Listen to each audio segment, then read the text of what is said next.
Hello दोस्तों, नमस्ते, प्रणाम, हर हर महादेव। मैं हूँ गिरजा सिंगर। हमारे यूट्यूब चैनल पे आप लोग का स्वागत है।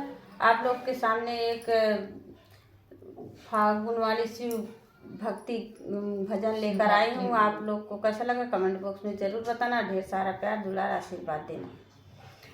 एक करीना भूखली शिवाराती शिवाल बीचे झाड़ी। एक करीना ना हो, एक करीना भूखली शिवाराती शिवाल बीचे झाड़ी।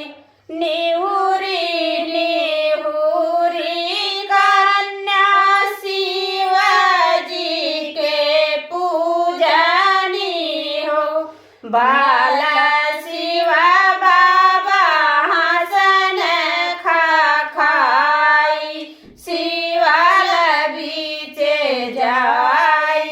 जवन मांगना तू ही मांगा मोरी कन्या हो। भाला उहवा मांगना हम देव शिवाल बीचे झाड़ी। नैया